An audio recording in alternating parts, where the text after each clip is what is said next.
નમસ્કાર, મારું નામ છે આત્મીય પટેલ. મારું ઇન્સ્ટાગ્રામ પર ATM ફૂડ સ્ટુડિયો નામથી પેજ છે. અમે વડોદરાનું સ્ટ્રીટ ફૂડ કવર કરતા હોઈએ છીએ, ખાસ કરીને વડોદરાનું સેવસળ. હું આજે આવ્યો છું VNM ટીવીના સ્ટુડિયોમાં અને મારો ઇન્ટરવ્યૂ લઈ રહ્યા છે સુહાલી જૈન મેમ. नमस्कार, मैं सुहाली जैन और आप देख रहे हैं VNM टीवी पर बिहाइंड द इन्फ्लुएंसर. जो हमारे साथ शख्स जुड़े हुए हैं आत्मीय पटेल, उनके टोन से तो आपको लग ही गया होगा वो हमारे स्टूडियो में आए हैं. वो बहुत ही उनका जो ये स्टाइल है बोलने का, उसके लिए वडोदरा में काफ़ी फेमस है और फूड ब्लॉगर हैं. और वो ATM फूड स्टूडियो के नाम से इंस्टाग्राम पर अकाउंट है और काफ़ी फेमस है. आपने कई बार उन्हें जिगर पटेल ब्लॉग्स में भी देखा होगा, क्योंकि वो वडोदरा आए और आत्मीय पटेल जी उन्हें ना मिले ऐसा तो हो ही नहीं सकता. आज हमारे साथ बिहाइंड द इन्फ्लुएंसर में फूड इन्फ्लुएंसर आत्मीय पटेल जी जुड़े हुए हैं, जो काफ़ी इंटरेस्टिंग बात आपको इस वीडियो में बताने वाले हैं. तो ये वीडियो पूरा ज़रूर देखिएगा. सबसे पहले हम बात करेंगे, वडोदरा में एक चीज़ कॉमन है, वो है खाने पीने की चीज़ें. अगर आप बस स्टॉप में इंतज़ार कर रहे हो तो आपको वहाँ पर कई सारे स्टॉल्स नज़र आ जाएंगे. अगर आप किसी फिल्म थिएटर में गए हैं तो फिल्म थिएटर के बाहर आपको फूड स्टॉल नज़र आ जाएंगे. तो खाने पीने की चीज़ें यहाँ कॉमन है. जो फूड ब्लॉगर्स हैं वो काफ़ी अच्छा माध्यम है कि वो खाना पीना भी खाते हैं और साथ में उन्हें पैसे भी मिलते हैं. कई लोगों का ऐसा मानना होगा कि जो फूड ब्लॉगर्स हैं उनकी लाइफ बहुत ही आसान होगी, लेकिन ऐसा नहीं है. और इसी चीज़ पर आज हम डिस्कशन करने वाले हैं आत्मीय पटेल जी से. तो चलिए सबसे पहले अब हम उनसे जानेंगे कि सर आपने कैसे सोचा था कि फूड ब्लॉगर बनना है. फूड ब्लॉगिंग का वैसा है कि पहले हम कैमरा के बिहाइंड काम करते थे, जैसे शॉर्ट फिल्म शूट करते थे, किसी मूवी में भी काम किया है प्रोडक्शन में और AD में. उसके बाद आया कोविड. तो कोविड में क्या हुआ कि घर पे बहुत सारी फूड आइटम्स बनाते थे और हमको मतलब एक इंटरेस्ट है, बहुत सारी आइटम्स जो हम टीवी में देखते हैं, जो दूसरे स्टेट की है या फिर दूसरे कंट्री की है, वो हम अपने घर में बनाते हैं. तो फिर ऐसा लगा कि बड़ौदा में बहुत सारी चीज़ें ऐसी है कि जो अभी तक कवर हुई नहीं है. तो हमने एक YouTube चैनल का कांटेक्ट किया, उनके साथ हम आए, जिसका नाम जिगर पटेल ब्लॉग्स है, हंगरी गुज्जू नाम से उनका पेज भी है. तो उन्होंने बोला कि हम बड़ौदा में बहुत अच्छी सी सीरीज़ करेंगे फूड की. तो उनके साथ हम गए और बड़ौदा का सेवसड़ है, टोटली स्ट्रीट फूड हमने कवर किया. और बहुत सारी रेस्टोरेंट भी ऐसी थी जो 100 ईयर्स पुरानी थी, तो हमने उसी को भी कवर किया. बाद में बहुत सारे लोगों ने ऐसा किया, बोला हमको कि आप क्यों नहीं शुरू कर रहे हो. तो हमने भी शुरू कर दिया और धीरे धीरे हम 1 साल से कर रहे हैं. और 1 साल में हमने बहुत सारी जगह का कवर भी किया है फूड और बहुत सारी ऐसी रेस्टोरेंट्स है जो 100 साल पुरानी है. सेवसड़ की शॉप जो बड़ौदा में किसी ने कवर नहीं की थी, वो हमने कवर कर ली. और हम 1 साल में अभी 50,000 फॉलोवर भी क्रॉस कर चुके हैं. तो जैसे व्यूअर्स होते हैं बड़ौदा के, उन्होंने हमें एक्सेप्ट किया है. तो अभी आगे बस यही कर रहे हैं और पूरी मेहनत के साथ कर रहे हैं. ये तो एक चैलेंज बन जाता है. जैसे मैंने स्टार्टिंग में बोला, एक मिथ है, लोगों को ये लगता है कि फूड इन्फ्लुएंसर की लाइफ बहुत ही शानदार है. उन्हें हम रेस्टोरेंट में जाते हैं, हमें डिशेस के लिए पैसे देने पड़ते हैं, लेकिन उनको ऐसा लगता है कि वाह फूड इन्फ्लुएंसर बन जाओ, डिश फ्री में खाने मिल जाएगी. तो ये जो मिथ है वो इस पर क्या कहना चाहेंगे आप? ये जो एक्चुअली में जो मिथ है उसका मैं आपको पूरा का पूरा डिस्क्रिप्शन देता हूँ डिटेल में. ये हमको कभी फूड की क्रेविंग्स अभी रहती नहीं है, क्योंकि हम फूड देख देख के हम उब गए. रोज़ हम 3 रेस्टोरेंट्स या फिर काट का या फिर किसी क्लाउड किचन का शूट करते हैं. तो हमको फूड के लिए ऐसी कोई क्रेविंग्स है नहीं. अभी क्या है कि हमको कवर करना पड़ रहा है. और रही पैसे की बात, तो पैसे तो हमको रेस्टोरेंट्स वाले देते हैं या फिर किसी क्लाउड किचन वाले भी देते हैं. और जो अफोर्ड नहीं कर पाते हैं उनका हम वीडियो फ्री में भी करते हैं. जैसे गृह उद्योग हो गया, कोई थेपला बना रहा है, कोई फरसान बना रहा है, कोई कोपरा बाग बना रहा है, कुछ भी बना रहा है, तो उनका हम वीडियो ऐसे ही कर देते हैं बहुत कम पैसों में. मतलब वो तो फिर हमारा सिर्फ पेट्रोल अलाउंस और एडिटिंग चार्जेस, हाँ बस उतने में ही हम कर देते हैं. तो बेसिकली रहता क्या है कि इसके लिए आपको डिसिप्लिन वाली लाइफ बनानी पड़ती है पहले. क्योंकि क्या होता है कि ये कोई ऐसा काम नहीं है कि आज शूट कर लिया और 10 दिन के बाद वीडियो रखना, ऐसा नहीं है. अगर आज शूट किया है तो परसों उनका वीडियो रखना ही पड़ता है. जैसे हम बोलते हैं लोगों को, आज वीडियो शूट किया है तो परसों उनका वीडियो आ ही जाता है. और उसके लिए हमको सुबह 4 बजे उठ के रिकॉर्डिंग करनी पड़ती है, फिर उसको एडिट में करना पड़ता है। तो एडिटिंग करके फिर 8 बजे 4 बजे इसलिए उठना पड़ता है कि 8 बजे फिर से दूसरा शूट करने के लिए जाना पड़ता है। तो दोपहर का शूट हो गया, शाम का शूट हो गया, रात को 8 बजे 9 बजे घर पे आते हैं। फिर तो मतलब 10 बजे 11 बजे सो जाते हैं, सुबह 4 बजे जल्दी उठ के 2-3 रील एडिट करके फिर 9 बजे 10 बजे जैसे भी टाइम हो वैसे जाना पड़ता है। तो पहले मैं 4 बजे सोने वाला आदमी अभी 4 बजे उठ जाता हूँ। ये 360 चेंज आपकी लाइफ में फूड ब्लॉगिंग लाता है। ये कोई ऐसा नहीं है कि बस निकल पड़ो। देखने में बहुत ग्लैमरस लगती है ये। नहीं, ऐसा कुछ नहीं है, ग्लैमरस वैमरस वगैरह कुछ भी नहीं है। ये जो है सिंपल चीज़ है कि आप मेहनत करोगे तो आपको उनका रिजल्ट मिलेगा, वो किसी भी फील्ड में। फूड ब्लॉगिंग की भी सेम है। जैसे मैं आपको बताऊं, हमने जब पहले वीडियो शुरू किया था तब हमारा एक वीडियो का एक्सपेंस था हमारा 2000 रुपीज़ 2500 रुपीज़। जैसे वीडियो में ड्रोन बोन वगैरह उड़ाते तो वो कोई मुफ्त में तो आता नहीं है। जैसे कैमरा वाला हो गया तो वो भी अपना चार्ज लेगा, कैमरा मैन अपना चार्ज लेगा।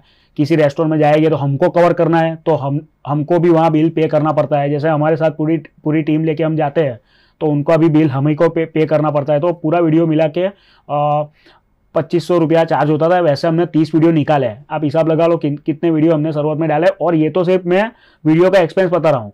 जो भी हमने माइक लिया था, हमने कैमरा लिया था, अलग से फ़ोन लेना पड़ता है सब, क्योंकि हर एक के लिए एक अलग इक्विपमेंट्स का यूज़ होता है। तो सब हमने लिया। फिर दूसरे भी थोड़े इक्विपमेंट्स लेने पड़े, जैसे स्टैंड हो गया, हैंड मतलब गिम्बल हो गया। तो उस सब का EMI वगैरह सब मिला के ऐसा समझ लो कि 2-3 लाख रुपए का इन्वेस्टमेंट होता है। और वो 2-3 लाख का EMI आप समझ ही सकते हो हर महीने का कितना आता है। तो वो भी है। और बस उसी के लिए आपको शुरू में कुछ डालना पड़ता है, मेहनत करनी पड़ती है, बाद में आपको कुछ रिटर्न मिलता है। तो so food blogging is not just आपने जो शुरुआत में मतलब बोला है कि हमने भी कभी नहीं सोचा था कि हम तो सिर्फ खाने जाते थे। हमने कभी नहीं सोचा था कि उसी रेस्टोरेंट में जाके हम कभी ब्लॉगिंग करेंगे। जैसे हम कई जगहों पे अभी जाते हैं तो वहाँ बहुत सारी जगह ऐसी है कि वहाँ जाके हमने सिर्फ खाना ही खाया है और सालों से खाना खाया है। उसी रेस्टोरेंट में हम ब्लॉगिंग के लिए जाते हैं तो वो एक फीलिंग अलग होती है। पर वो क्या होता है कि हम नहीं जाते, अभी वो लोग हमको बुलाते हैं। तो क्या होता है कि उन्होंने हमको बुलाया, हम उनके साथ डिस्कशन करते हैं कि आपका कैसे दिखा है ये। किसी जगह पे हम नए होते हैं, किसी जगह पे हमको एक्सपीरियंस रहता है तो हम उनको सजेशन भी देते हैं। कई जगह पे हम मतलब उनको फूड बिजनेस उनका बढ़े उस हेल्दी सजेशन देते हैं। जैसे अनलिमिटेड स्कीम चालू करवाना हो, डिस्काउंट ऑफर्स लाने के लिए हम सब बोलते हैं। मेन्यू में कुछ चीज़ ऐड करवानी हो, डिलीट करवानी हो, सब हम बोलते हैं। तो food blogging not just shooting, not just eating, it's overall for us and them. Okay, तो मतलब आपका जो एक्सपीरियंस है आप उन्हें रेस्टोरेंट और कार्ट वालों को बताते हैं और आपका एक्सपीरियंस जो है उसके हिसाब से आप एक ऑडियंस का ही काम कर रहे हैं, तो वो आपकी बात मान के अपने मेन्यू वगैरह में चेंजेस वगैरह करते हैं। हाँ, ऑफ कोर्स करते हैं, क्यों नहीं। क्योंकि उनको बेसिकली देखो, उनको उनका रिजल्ट जब दिखेगा, एक बार दिखेगा, तो वो वापस से आपको ही बुलाएंगे कि आपने सजेशन दिया था, उससे हमको ये फ़ायदा हुआ, तो आप दूसरी बार कोई अच्छा सजेशन दे दो तो हम आगे चालू करें। जैसे मैं आपको बताता हूँ, बहुत सारी जगह ऐसी है कि हम सालों में 5-5, 6-6 वीडियो निकालते हैं। अभी क्या है कि हम उनको जब जाते हैं तब ऐसा बोलते हैं कि मेन्यू में कुछ ऐड ऑन करो। जैसे एक ही मेन्यू रहता है तो क्या होता है कि सब खा के मतलब सब मेन्यू फिनिश कर दिया है। अभी नया कुछ चाहिए उनको, जैसे सीजनल हो गया तो सीजनल के वजह से मतलब कुछ अलग मेन्यू में डालना पड़ता है। जैसे हमने अभी जलाराम रस वाला का किया था तो हमने पहली बार वीडियो शूट किया था तो 6 टाइप की काजू कतरी, रियल फ्रूट वाली काजू कतरी का हमने किया था। अभी क्या हो गया कि अभी ये जो मतलब आंकड़ा है वो 14 पे पहुंचा है। तो 14 टाइप की काजू कतरी अभी बनाते हैं। अभी कुछ ऐसा भी होगा कि उसमें भी 3-4 फ्रूट्स नए ऐड हो गए। तो आप समझ सकते हो, वो सब ऐसा ही डिस्कशन होके करते हैं हम। मतलब हम रेस्टोरेंट में जाते हैं, हमें कुछ नया मिलता है तो कहीं ना कहीं आपके आइडियाज होते हैं। हाँ, सभी के होते हैं। जैसे देखो, एक अच्छा फूड ब्लॉगर होता है तो वो हमेशा यही सोचता होगा कि हमारे सजेशन से उनके रेस्टोरेंट में कुछ भी चेंजेस आए तो हम खुश होते हैं। जैसे उनके वहाँ भीड़ लगती है हमारी एक ऑफर से, तो उनका भी धंधा भी तो चलेगा। हम उसमें से कुछ लेने वाले नहीं है। हमने तो हमारा एक चार्ज ले लिया, खत्म। अभी वो ऑफर वो उनकी साल चलेगी, 2 साल चलेगी या 2 महीने चलेगी। जो भी बिजनेस आएगा उनका आएगा, हमारा नहीं आएगा। हमको 1 रुपया मिलने वाला है नहीं, वो जो भी मिलेगा उनको मिलेगा। तो हम तो वैसे भी दूर से खुश ही रहते हैं, चलो भाई हमारी ऑफर से इनके यहाँ ग्राहकी रहती है, तो बस वैसा होता है।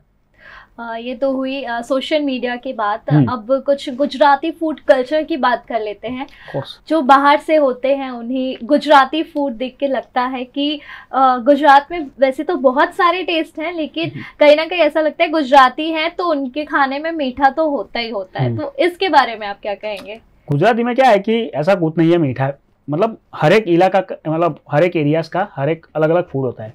जैसे आप बड़ौदा में देखोगे तो यहाँ का 5 फेमस आइटम है, जैसे सेव उसल हो गए, भाखरवड़ी हो गई इधर की फेमस है, लीला चिवड़ा जो उसको बोलते हैं हम, येलो टाइप कलर का आता है, तो वो एक यहाँ का फेमस है। यहाँ का खींचू यानी पापड़ी का लोट बहुत फेमस है, और यहाँ का 2-3 मतलब समोसा वगैरह सब फेमस है। और आप जाओगे राजकोट साइड तो उधर भूंगरा बटाका फेमस है। आप भावनगर जाओगे तो यहाँ का पाव गाठिया फेमस है, चना मठ समोसा फेमस है। आप द्वारका साइड जाओगे, आप जामनगर जाओगे तो वहाँ का घूघरा फेमस है, बराबर। और वहाँ मतलब स्वीट में भी ऐसा है, सूरत में घारी फेमस है, तो मतलब आप जाओगे तो वहाँ भावनगर में जामनगर में तो वहाँ मैसूब फेमस है। तो बहुत सारी जगह पे सूरत में जाओगे तो सूरत में तो इतनी सारी आपको वैरायटी मिल जाएगी, जैसे रसा वाला खमण है, आलू पूरी है, रताड़ू पूरी है, खाउसा है, और वहाँ का इधरा भी फेमस है। आपका वहाँ का स्वीट में कोल्ड कोको भी फेमस है।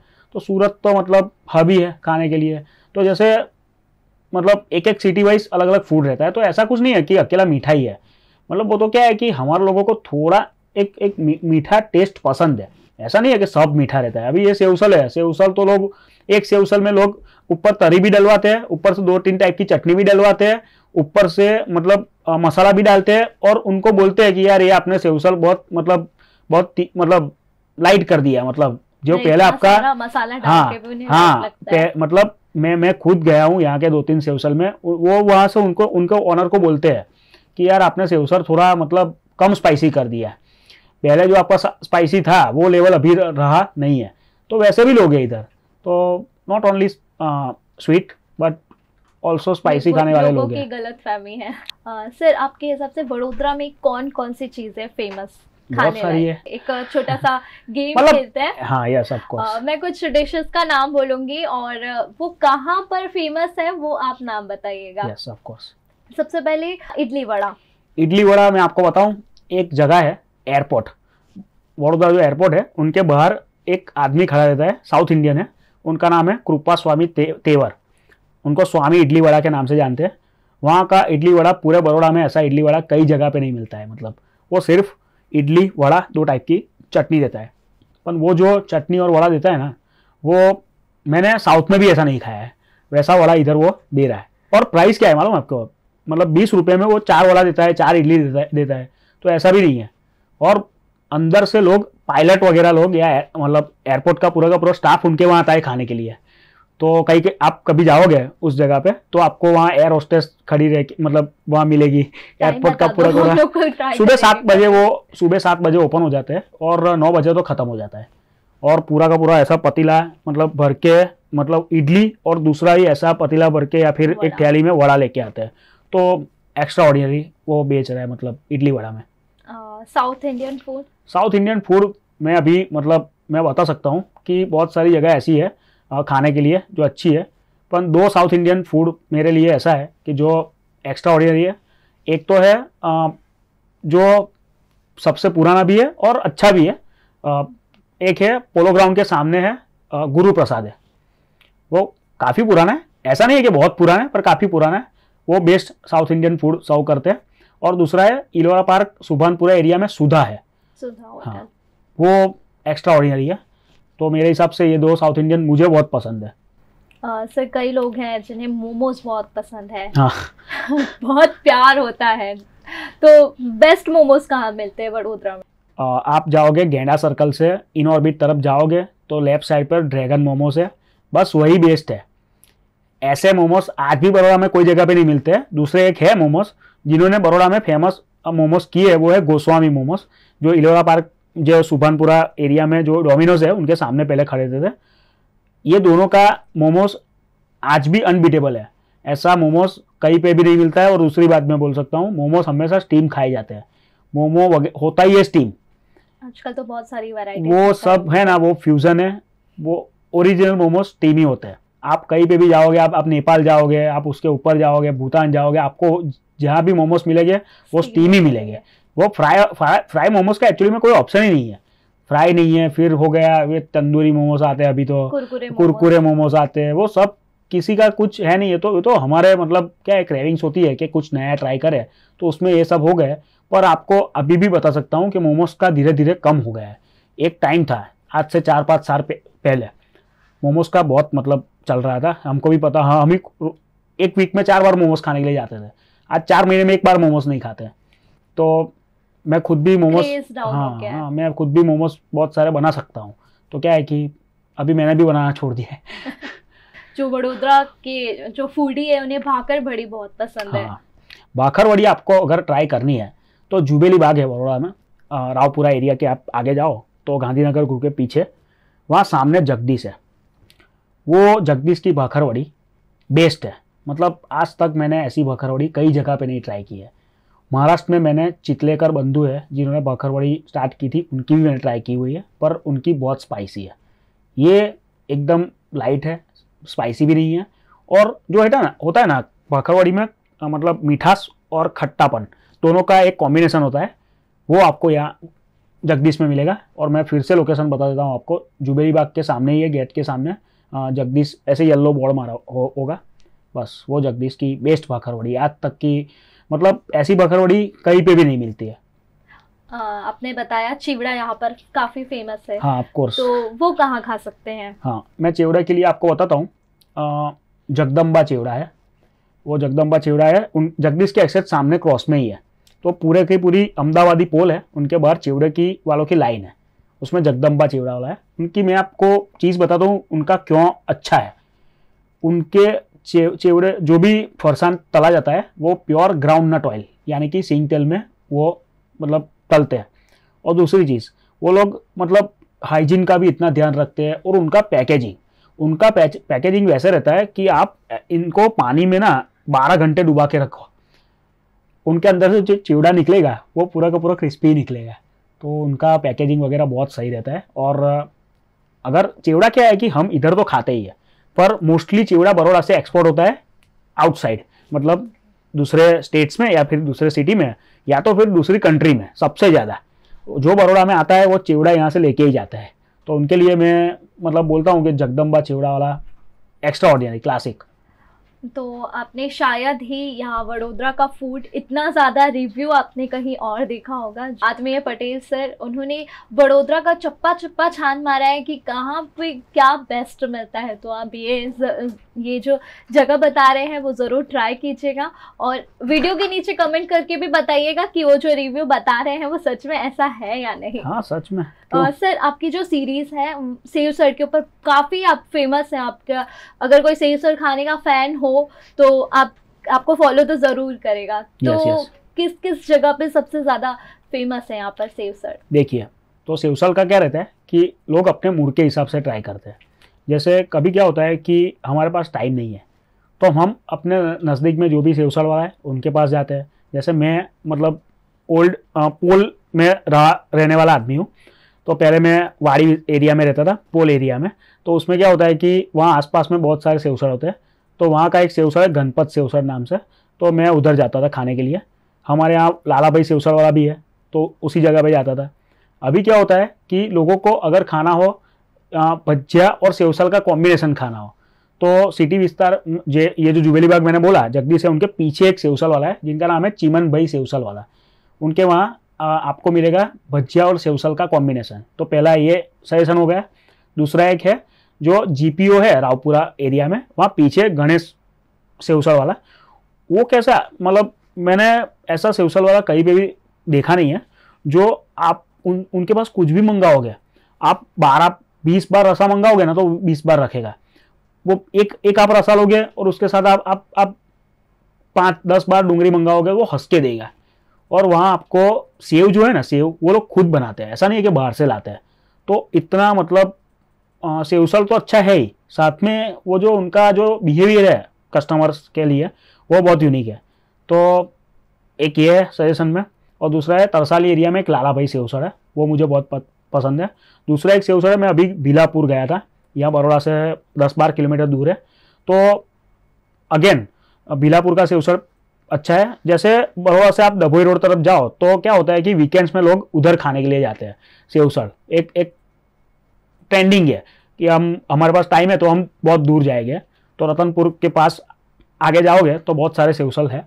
उसमें मैं थोड़ा आगे गया था भीलापुर, वहाँ का सेव उसळ दी बेस्ट है। बाकी बड़ौदा में बहुत सारे सेव उसळ है, फतेहराज सेव उसळ है, वो भी एक मतलब हम जाते हैं। तो सेव उसळ के लिए क्या है कि यहाँ वॉर हो जाते हैं।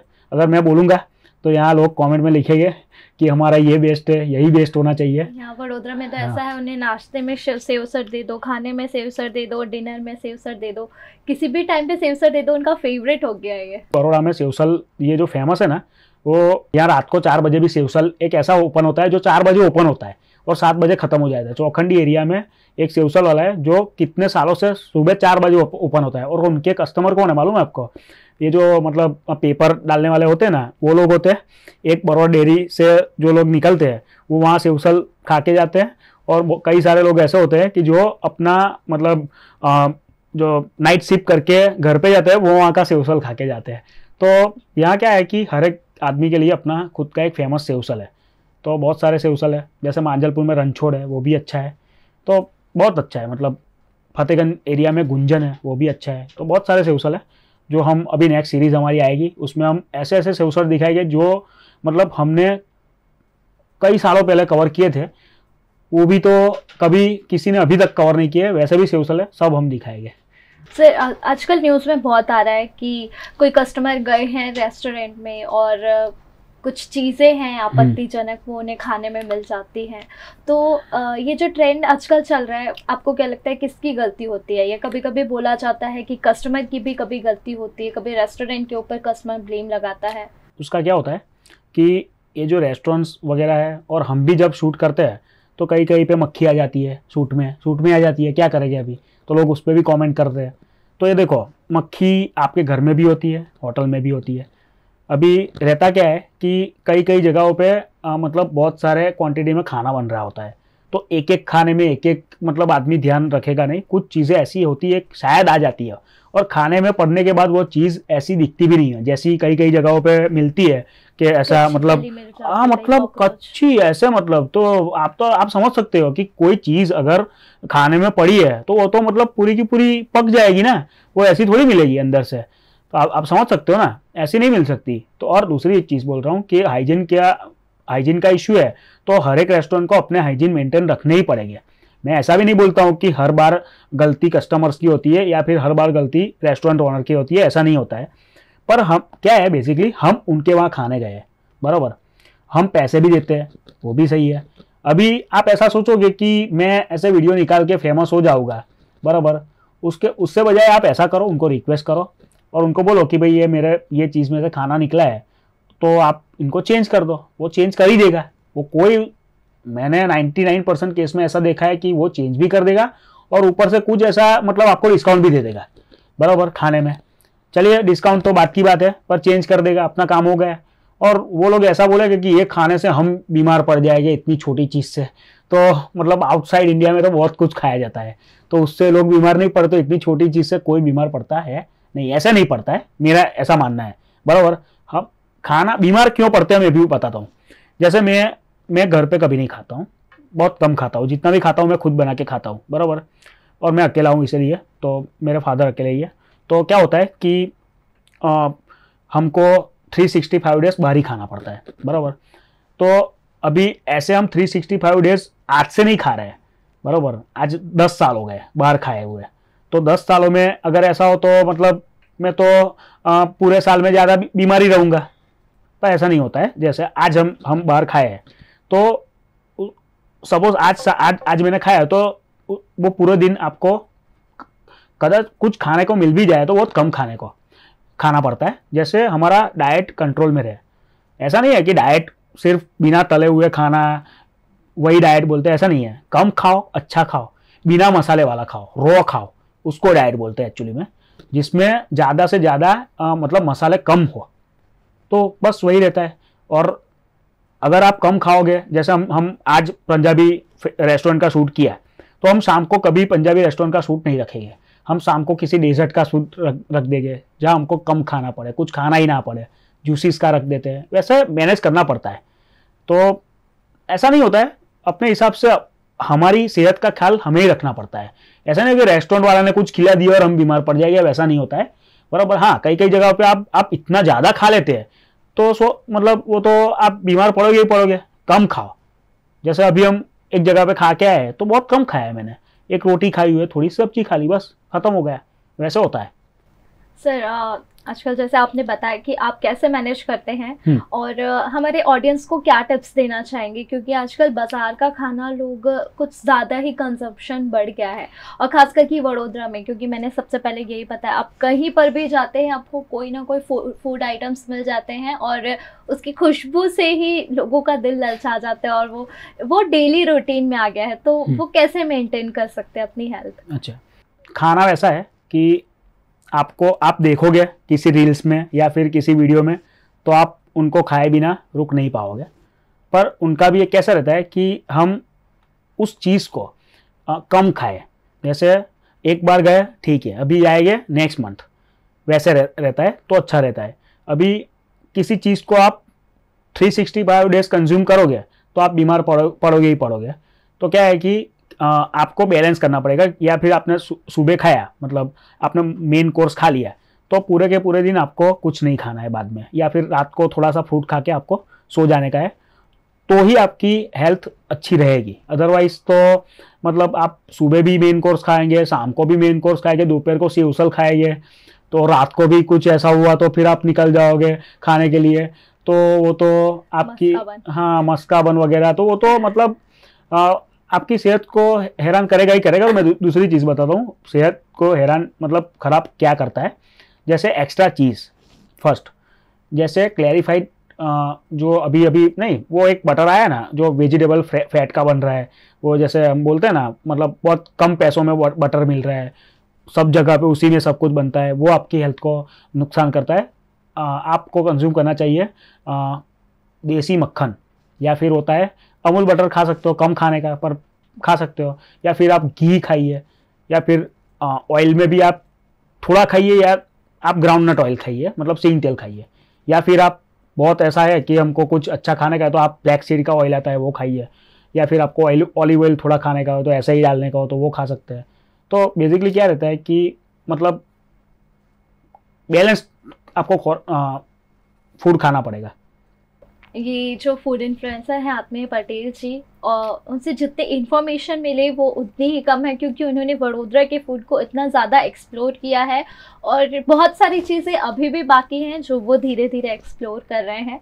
एक साल में काफ़ी कुछ उन्होंने पर देख लिया है यहाँ पर वडोदरा में। सर, आप हमारे ऑडियंस को लास्ट मैसेज क्या देना चाहेंगे? बस लास्ट मैसेज तो इतना ही देंगे कि हमारे वीडियो देखते रहो, ज़्यादा से ज़्यादा शेयर करो। बहुत सारी जगह ऐसी है जो हम शॉर्ट टाइम में हम दिखाएंगे भी, और बस ऐसा ही हमें प्यार करो, और like share subscribe follow ATM food studio and VNM TV। जो आत्मीय पटेल जी हैं उन्हें आप फॉलो कर सकते हैं इंस्टाग्राम पर, ATM फूड स्टूडियो के नाम से उनका इंस्टाग्राम अकाउंट है। और साथ ही ऐसी ही इन्फ्लुएंसर से रिलेटेड वीडियोस देखने के लिए, इन्फ्लुएंसर के सीक्रेट्स जानने के लिए देखते रहें VNM TV पर behind the influencer Suhali Jain यानी मेरे साथ। और VNM TV को फॉलो करना ना भूलें, और हमारे इंस्टाग्राम पेज पर भी जाकर उसे फॉलो करें। हम फेसबुक और ट्विटर पर भी मौजूद हैं।